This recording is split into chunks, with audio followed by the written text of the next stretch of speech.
Dear students, welcome to Sociology class. Myself, Sri Z.D. Kadalaki, lecturer in Sociology, KLE Societies, Jaya Bhagavadi Arts, Science and Commerce PU College, Nippani. Dear students, today we will discuss another one most important concept, that is microfinance, which helps to women for empowerment. ಆತ್ಮೀಯ ವಿದ್ಯಾರ್ಥಿಗಳೇ, ಸಮಾಜಶಾಸ್ತ್ರ ತರಗತಿಗೆ ತಮಗೆ ಸ್ವಾಗತ. ನಾನು G D ಕಡಲಗಿ, ಸಮಾಜಶಾಸ್ತ್ರ ಉಪನ್ಯಾಸಕರು, KLE ಸಂಸ್ಥೆಯ JI ಭಾಗ್ಯವಡಿ ಕಲಾ ವಿಜ್ಞಾನ ಮತ್ತು ವಾಣಿಜ್ಯ ಪದವಿ ಪೂರ್ವ ಮಹಾವಿದ್ಯಾಲಯ ನಿಪ್ಪಾಣಿ. ವಿದ್ಯಾರ್ಥಿಗಳೇ, ಇವತ್ತು ನಾವು ಸೂಕ್ಷ್ಮ ಹಣಕಾಸಿನ ಕುರಿತು ಚರ್ಚಿಸೋಣ. ಇದು ಮಹಿಳಾ ಸಬಲೀಕರಣಕ್ಕೆ ಪೂರಕವಾಗಿರುವಂತಹ ಇನ್ನೊಂದು ಅಂಶ.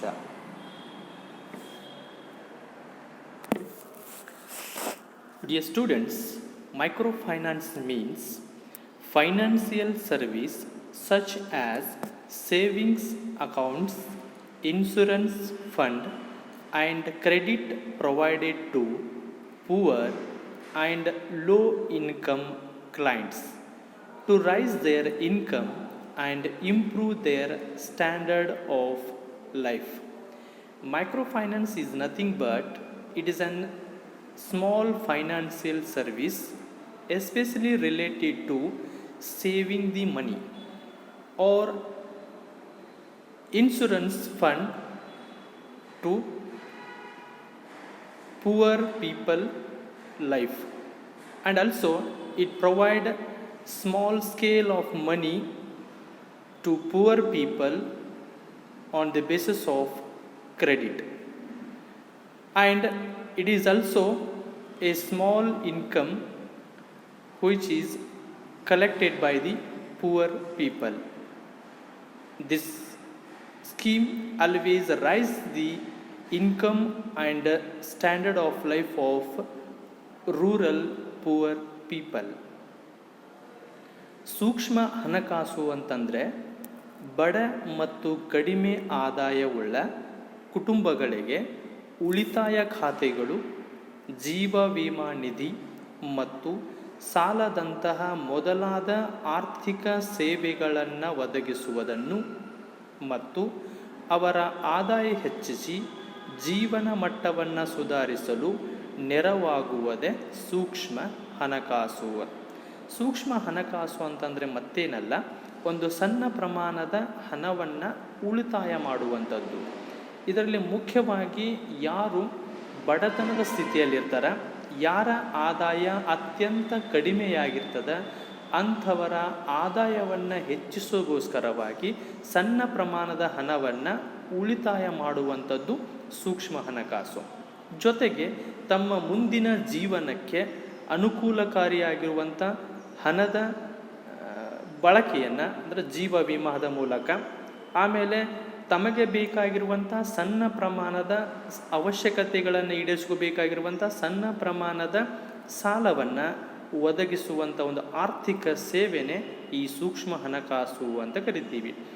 ಇದು ಮುಖ್ಯವಾಗಿ ಸಮಾಜದ ಅತ್ಯಂತ ಕೆಳಸ್ತರದಲ್ಲಿರುವ, ಅತ್ಯಂತ ಕಡಿಮೆ ಆದಾಯವನ್ನು ಹೊಂದಿದಂತಹ ಗ್ರಾಮೀಣ ಬಡ, ಅದರಲ್ಲಿ ಗ್ರಾಮೀಣ ಬಡ ಮಹಿಳೆಯರ ಆರ್ಥಿಕ ಜೀವನ ಮಟ್ಟವನ್ನು ಸುಧಾರಿಸಲಿಕ್ಕಿರುವಂಥ ಒಂದು ತಂತ್ರ ಅಥವಾ ಒಂದು ಕಾರ್ಯಕ್ರಮ ಅಥವಾ ಒಂದು ಹಣಕಾಸಿನ ವ್ಯವಸ್ಥೆ ಅಂತ ನಾವಿದನ್ನು ಕರಿತೀವಿ. The main characteristics of microfinance are loan without security. In this system, the poor people, the rural poor people get a minimum or some amount of money through loan without any procedure or without any security. It helps to poor people to get money easily to fulfill their emergency needs. ಸೂಕ್ಷ್ಮ ಹಣಕಾಸಿನ ಒಂದು ವಿಶಿಷ್ಟ ಗುಣ ಅಂತಂದರೆ ಭದ್ರತೆ ಇಲ್ಲದೆ ಸಾಲವನ್ನು ನೀಡ್ತದೆ. ಗ್ರಾಮೀಣ ಬಡ ಜನರು ತಮ್ಮ ತತ್ಕ್ಷಣದ ಅವಶ್ಯಕತೆಗಳನ್ನು ಈಡೇರಿಸಿಕೊಳ್ಳುವುದಕ್ಕಾಗಿ ಬೇಕಾಗುವ ಸಣ್ಣ ಪ್ರಮಾಣದ ಹಣವನ್ನು ಈ ಒಂದು ವ್ಯವಸ್ಥೆಯ ಮೂಲಕ ಪಡೆದುಕೊಳ್ತಾರೆ. ಈ ಸಣ್ಣ ಪ್ರಮಾಣದ ಸಾಲವನ್ನು ಪಡೆದುಕೊಳ್ಳಲಿಕ್ಕೆ ಯಾವುದೇ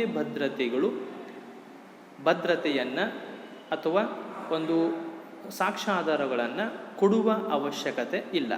ಅಂದರೆ ಭದ್ರತೆ ಇಲ್ಲದೆ ಇದು ಗ್ರಾಮೀಣ ಬಡ ಜನರಿಗೆ ಒಂದು ಹಣಕಾಸಿನ ಸಹಾಯವನ್ನು ಮಾಡುವಂಥ ಕ್ರಮವಾಗಿದೆ. The second one, loans to people who live below poverty line. Especially under microfinance, the loan is especially provided to those who are living under below poverty line. Here, it always helps to poor people in rural India, especially those who are living in below poverty line. They always or sometime they facing financial critical condition. That time here microfinance always help them. ಇದರ ಇನ್ನೊಂದು ವಿಶಿಷ್ಟ ಗುಣ ಅಂತಂದರೆ ಬಡತನ ರೇಖೆಯ ಕೆಳಗಿರುವವರಿಗೆ ಸಾಲವನ್ನು ನೀಡ್ತದೆ. ಸೂಕ್ಷ್ಮ ಹಣಕಾಸಿನಡಿಯಲ್ಲಿ ಮುಖ್ಯವಾಗಿ ಗ್ರಾಮೀಣ ಬಡ ಜನರ, ಅದರಲ್ಲೂ ಬಡತನ ರೇಖೆಯ ಕೆಳಗಿರುವಂತಹ ಜನರ ತತ್ಕ್ಷಣದ ಒಂದು ಹಣಕಾಸಿನ ಸಂದಿಗ್ಧತೆಯನ್ನು, ಸಮಸ್ಯೆಯನ್ನು ಪರಿಹರಿಸುವುದಕ್ಕೋಸ್ಕರವಾಗಿಯೇ ಹುಟ್ಟಿಕೊಂಡಿರುವಂಥ ಒಂದು ವ್ಯವಸ್ಥೆ ಹಣಕಾಸಿನ ಕ್ರಮ. ಇಲ್ಲಿ ಮುಖ್ಯವಾಗಿ ಯಾರನ್ನು ಕೇಂದ್ರೀಕೃತವಾಗಿಟ್ಕೊಳ್ತದ ಅಂತಂದರೆ, ಯಾರು ಬಡತನ ರೇಖೆಯ ಕೆಳಗಿರ್ತಾರೆ ಅವರ ಹಣವನ್ನು ಉಳಿತಾಯ ಮಾಡುವ ಅಥವಾ ಅವರ ಜೀವನ ಮಟ್ಟವನ್ನು ಸುಧಾರಿಸುವ ಅಥವಾ ಅವರಿಗೆ ಹಣಕಾಸಿನ ಅಗತ್ಯತೆಗಳನ್ನು ಚಿಕ್ಕ ಸಾಲದ ರೂಪದಲ್ಲಿ ನೀಡುವುದರ ಮೂಲಕ ಅವರ ಜೀವನ ಮಟ್ಟವನ್ನು ಹೆಚ್ಚಿಸುವ ಅಥವಾ ವ್ಯವಸ್ಥಿತವಾಗಿ ನಿರ್ವಹಿಸುವಂಥ ಒಂದು ಕ್ರಮವಾಗಿ ಈ ಸೂಕ್ಷ್ಮ ಹಣಕಾಸನ್ನು ನಾವು ಕಾಣ್ತೀವಿ. Then third character, the self-help group members also get benefit from microfinance. So already in the last class we know which are the self-help groups. Especially the self-help groups emerge in rural level, and they are also maintaining a small scale amount of money. They are collecting small scale amount of money, and they are exchanging or providing a loan facility to only the group members. Here the microfinance also provides some benefits those who are already organized under self-help group. It means self-help group members also take benefit from microfinance. ಸ್ವಸಹಾಯ ಸಮೂಹದ ಸದಸ್ಯರೂ ಕೂಡ ಸೂಕ್ಷ್ಮ ಹಣಕಾಸಿನ ಲಾಭ ಪಡೆಯಬಹುದು ಅಂತ. ಸೂಕ್ಷ್ಮ ಹಣಕಾಸಿನ ಇನ್ನೊಂದು ವಿಶಿಷ್ಟ ಗುಣ ಏನಂತಂದರೆ, ಗ್ರಾಮೀಣ ಮಟ್ಟದಲ್ಲಿ ಈಗಾಗಲೇ ಸ್ಥಾಪಿಸಲ್ಪಟ್ಟಿರುವ ಅಥವಾ ಸಂಘಟಿಸಲ್ಪಟ್ಟಿರುವ ಗ್ರಾಮೀಣ ಮಹಿಳೆಯರಿಂದ ಸಂಘಟಿಸಲ್ಪಟ್ಟಿರುವ ಸ್ವಸಹಾಯದ ಸಮೂಹದ ಸದಸ್ಯರಿಗೂ ಕೂಡ ಹಣಕಾಸಿನ ಲಾಭವನ್ನು ಒದಗಿಸಿಕೊಡ್ತದೆ. ಈ ಮೊದಲಿನ ತರಗತಿಯಲ್ಲಿ ಸ್ವಸಹಾಯ ಸಮೂಹಗಳ ಉಗಮ, ಬೆಳವಣಿಗೆ, ಅವುಗಳ ಕಾರ್ಯಚಟುವಟಿಕೆ ಬಗ್ಗೆ ಹೇಳಿದ್ದೀನಿ. ಗ್ರಾಮೀಣ ಮಟ್ಟದಲ್ಲಿರುವಂಥ 15ರಿಂದ 20 ಜನ ಮಹಿಳೆಯರು ಸಂಘಟಿತರಾಗಿ ತಮ್ಮದ್ದೇನೆ ಒಂದು ಹಣದ ಉಳಿತಾಯವನ್ನು ಮಾಡುವ, ಅದನ್ನು ತಮ್ಮೊಳಗೇನೆ ಸಾಲದ ರೂಪದಲ್ಲಿ ನೀಡುವಂಥ ಚಟುವಟಿಕೆಯಲ್ಲಿ ತೊಡಗಿರುವಂಥ ಒಂದು ಸಮೂಹ ಅಂತ ಹೇಳಿದ್ದೇನೆ. ಈ ಥರ ಚಟುವಟಿಕೆಯಲ್ಲಿ ತೊಡಗಿರುವಂಥ ಸ್ವಸಹಾಯ ಸಮೂಹದ ಸದಸ್ಯರುಗಳು ಕೂಡ ಸೂಕ್ಷ್ಮ ಹಣಕಾಸಿನ ಲಾಭವನ್ನು ಪಡೆದುಕೊಳ್ಳುವಂಥದ್ದು ಸರ್ವೇ ಸಾಮಾನ್ಯ. Then another one character of microfinance is maximum limit of loan under microfinance is a relatively small amount. So here the subject indicates small finance. Here microfinance means it is relatively small amount of finance. Here is a small amount always collected, and it also share provided through loan to the rural poor to fulfill their necessity or emergency conditions. It helps, it is a solution to the emergency financial condition. It means under microfinance there is no chance to large scale amount to invest and to provide loans. Here only the members, those who are comes under those who are wanted to get money through microfinance, they only get a small amount, and it helps to them to fulfill their day to day necessities. ಸೂಕ್ಷ್ಮ ಹಣಕಾಸಿನ ಇನ್ನೊಂದು ವಿಶಿಷ್ಟ ಗುಣ ಅಂತಂದರೆ, ಸೂಕ್ಷ್ಮ ಹಣಕಾಸಿನಲ್ಲಿ ಪಡೆಯುವ ಗರಿಷ್ಠ ಸಾಲದ ಮೊತ್ತ ಕಡಿಮೆ ಪ್ರಮಾಣದ್ದಾಗಿರ್ತದೆ. ಇಲ್ಲಿ ದೊಡ್ಡ ಪ್ರಮಾಣದ ಸಾಲವನ್ನು ನೀಡುವಂಥ ಪ್ರಶ್ನೆನೇ ಇಲ್ಲ.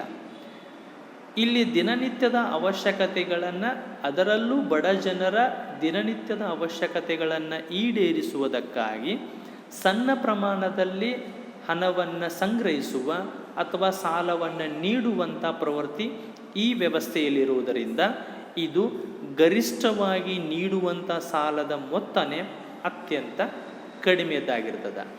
ಯಾವಾಗ ಇದು ನೀಡುವಂಥ ಸಾಲದ ಮಟ್ಟ ಕಡಿಮೆಯಾಗಿರ್ತದೆ, ಸಾಲ ಪಡೆದುಕೊಂಡಂಥವರು ರಿಟರ್ನ್ ಮರುಕಳಿಸುವ ಸಂದರ್ಭದಲ್ಲಿ ಈಸಿಯಾಗಿಯೇ ಅದನ್ನು ಮರುಕಳಿಸಲಿಕ್ಕೆ ಸಾಧ್ಯ ಆಗ್ತದೆ. ಇದು ಗ್ರಾಮೀಣ ಬಡ ಜನರ ಮೇಲೆ ಒಂದು ಹೊರೆಯಾಗಿ, ಒಂದು ಒತ್ತಡವಾಗಿ ಕಂಡುಬರದೆ ಅವರ ಸರ್ವೇ ಸಾಮಾನ್ಯ ಜೀವನದೊಂದಿಗೆ ಒಂದು ಸಾಲದ ಅವಶ್ಯಕತೆಗಳನ್ನು ಈಡೇರಿಸುವ ಕನಿಷ್ಠ ಮೊತ್ತದ ಒಂದು ಸಾಲ ನಿರ್ವಹಣೆಯನ್ನು ನಾವು ಸೂಕ್ಷ್ಮ ಹಣಕಾಸಿನ ಅಡಿಯಲ್ಲಿ ಕಾಣ್ತೀವಿ. Then another one, the terms and conditions given to poor people are decided by self-help groups. Especially this microfinance works under self-help groups, and all the rules and regulations are decided by self-help groups. Those who are taking loans and those who are invest money, or we call saving accounts, all the rules or the terms and conditions are decided by self-help groups. So it means there is no interference of government, and there is no interference of intermediaries. Here there is a direct contact in between poor people and self-help groups. So here the conditions and the terms are not rigid, they are very simple, which are easily fulfilled or managed. So here the self-help groups decide the terms and conditions, those who are taking loans under microfinance. ಇದರ ಇನ್ನೊಂದು ವಿಶಿಷ್ಟ ಗುಣ ಏನಂತಂದರೆ, ಬಡವರಿಗೆ ಸೂಕ್ಷ್ಮ ಹಣಕಾಸಿನಲ್ಲಿ ನೀಡುವ ಸಾಲವನ್ನು ಸ್ವಸಹಾಯ ಸಮೂಹಗಳೇ ನಿರ್ಧರಿಸ್ತವ. ಅಂದರೆ ಇಲ್ಲಿ ಸೂಕ್ಷ್ಮ ಹಣಕಾಸಿನಡಿಯಲ್ಲಿ ಗ್ರಾಮೀಣ ಬಡ ಜನರಿಗೆ ಬೇಕಾಗಿರುವಂಥ ಸಣ್ಣ ಪ್ರಮಾಣದ ಸಾಲಗಳನ್ನು ಅಥವಾ ಉಳಿತಾಯ ಮಾಡುವಂಥ ಹಣವನ್ನು, ಅದಕ್ಕೆ ಸಂಬಂಧಪಟ್ಟಿರುವಂತಹ ಕೆಲವೊಂದು ನಿಯಮಗಳನ್ನು ಅಥವಾ ಷರತ್ತುಗಳನ್ನು ಇಲ್ಲಿ ಸ್ವಸಹಾಯ ಸಮೂಹಗಳೇ ನಿರ್ಧರಿಸ್ತವೆ. ಇಲ್ಲಿ ಯಾವುದೇ ಸರ್ಕಾರವಾಗಲಿ ಅಥವಾ ಮಧ್ಯವರ್ತಿಗಳಾಗಲಿ ಇರೋದಿಲ್ಲ. ಬಡ ಜನರ ಮತ್ತು ಸ್ವಸಹಾಯ ಸಮೂಹಗಳ ಮಧ್ಯೆ ನೇರ ಸಂಪರ್ಕ ಇರ್ತದೆ.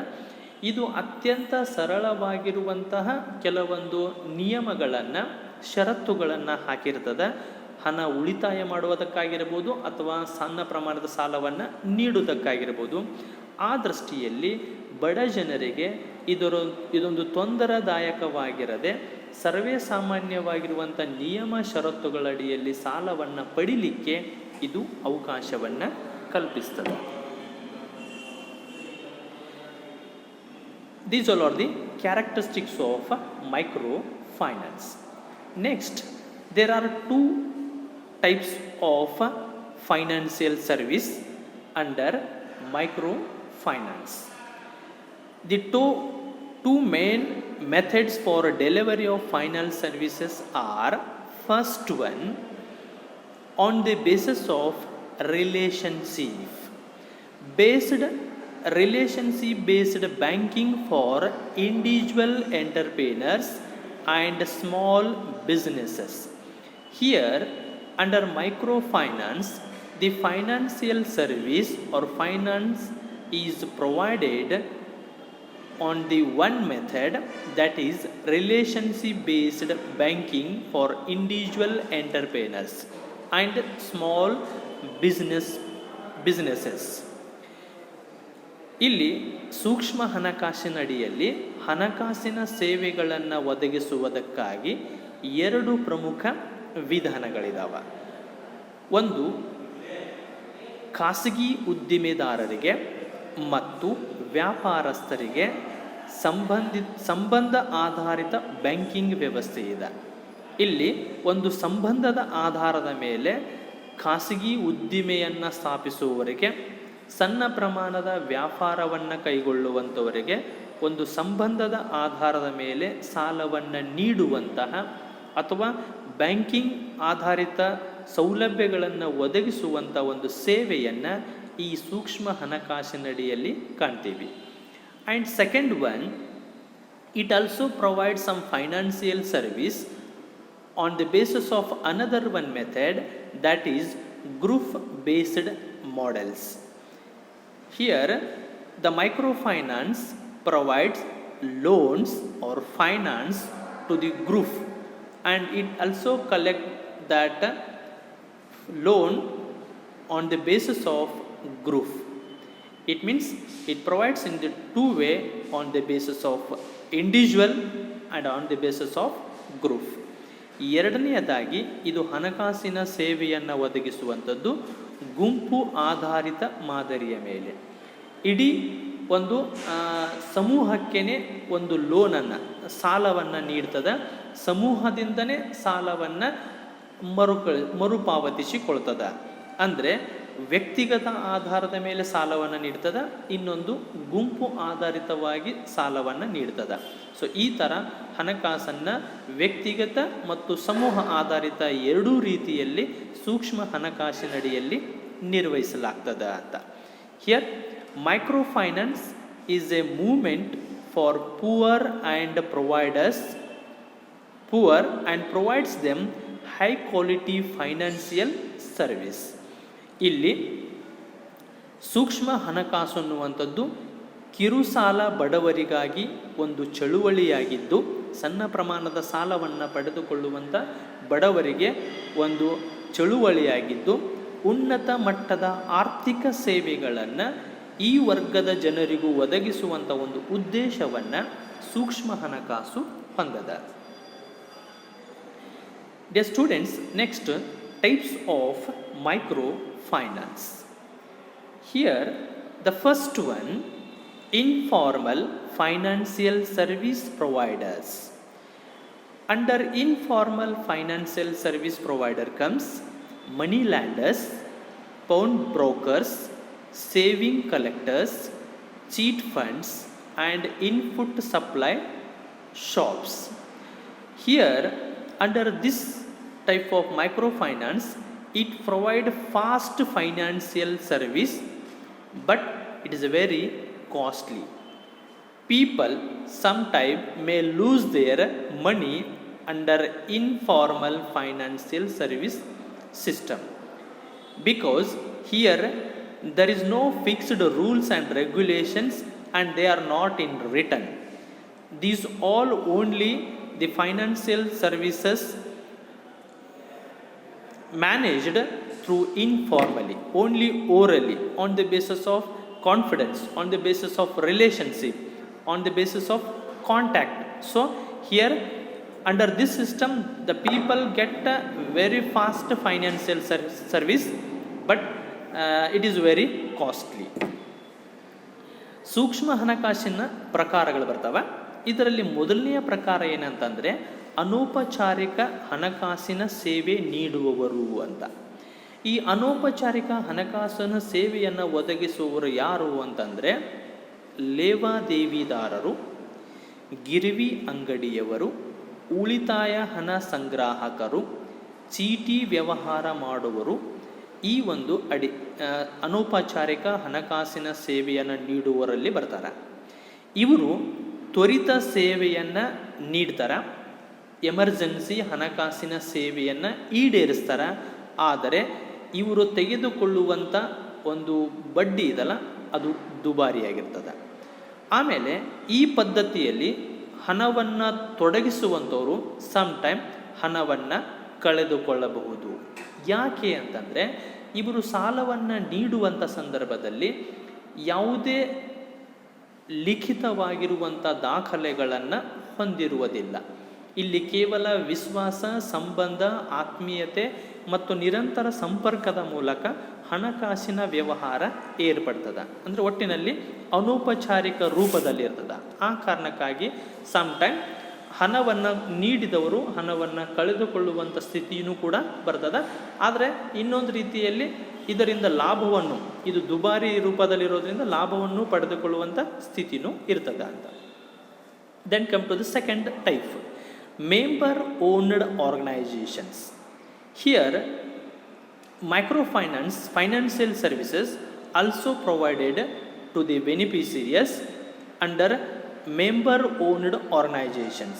For example, self help groups, credit unions, variety of hybrid organizations, financial service associations, even just like which is established, introduced Gramina Bank in Bangladesh. So these all also provide financial services only on this basis of member owned organizations. They are a single or a group members owned organizations. They are providing financial services. ಎರಡನೆಯ ಪ್ರಕಾರ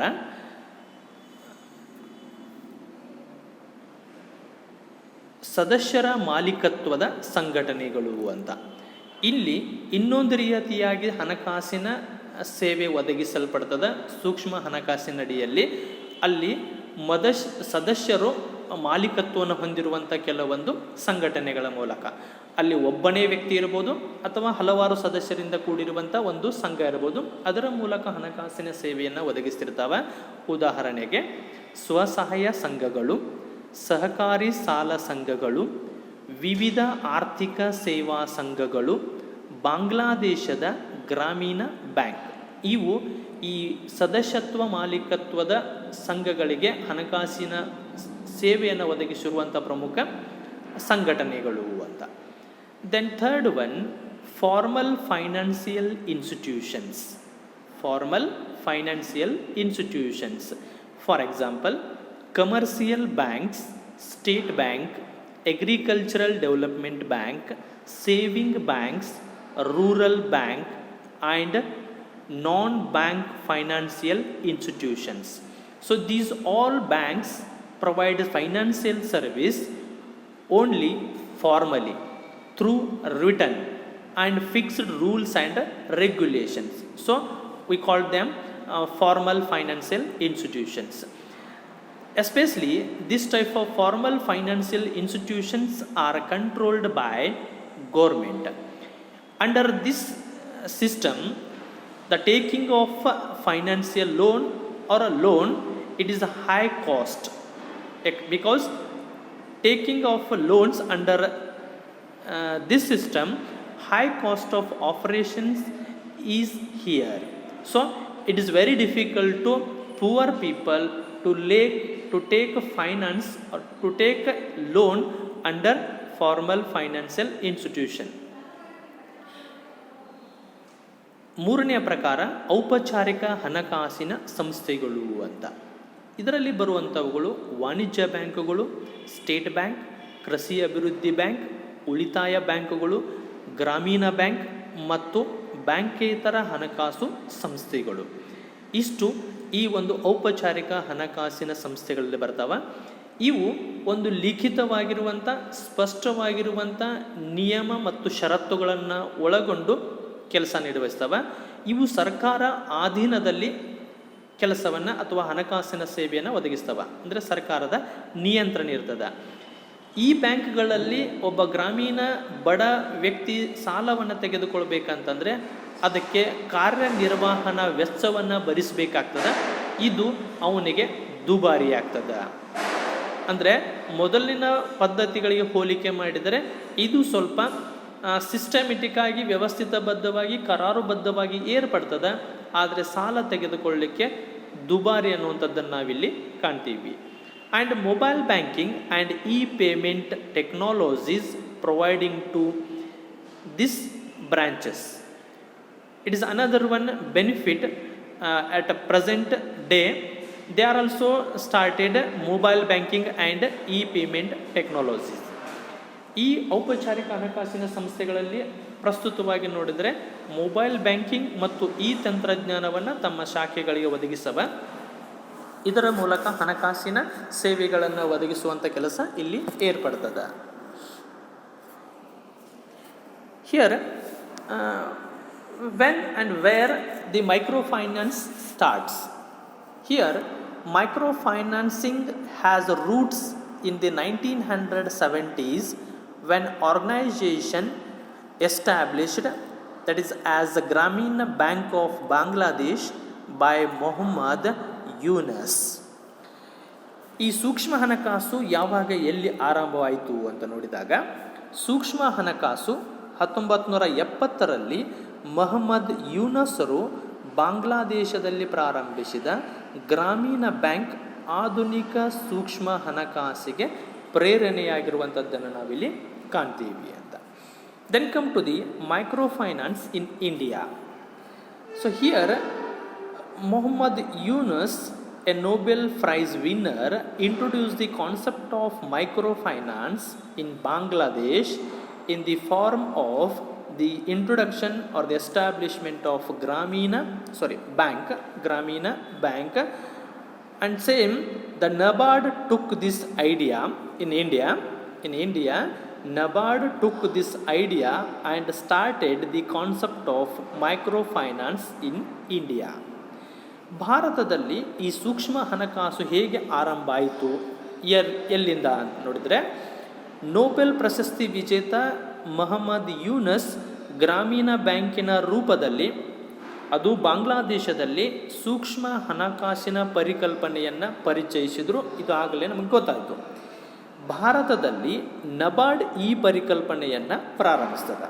ಸೂಕ್ಷ್ಮ ಹಣಕಾಸಿನ ಒಂದು ಪರಿಕಲ್ಪನೆಯನ್ನು ಭಾರತದಲ್ಲಿ NABARD bank ಪ್ರಾರಂಭಿಸ್ತದೆ.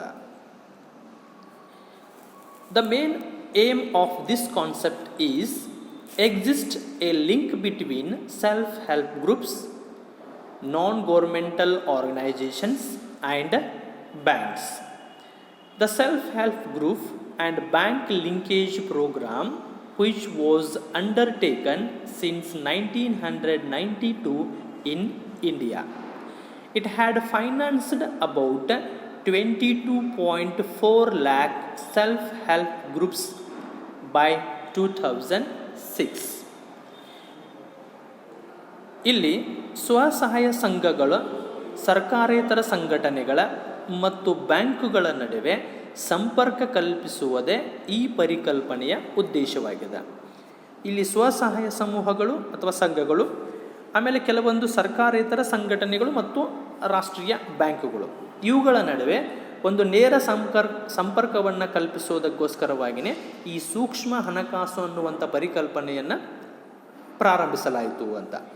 ಭಾರತದಲ್ಲಿ ಸ್ವಸಹಾಯ ಸಂಘಗಳ ಮತ್ತು ಬ್ಯಾಂಕ್ಗಳ ಜೋಡಣೆಯ ಕಾರ್ಯ 1992ರಿಂದ ಆರಂಭವಾದದ್ದನ್ನು ನಾವು ಕಾಣ್ತೀವಿ ಅಂತ.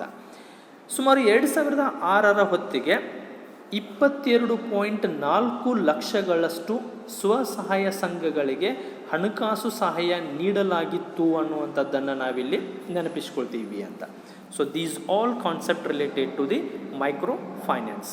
Yes students, next class we discussing another one concept. Thank you.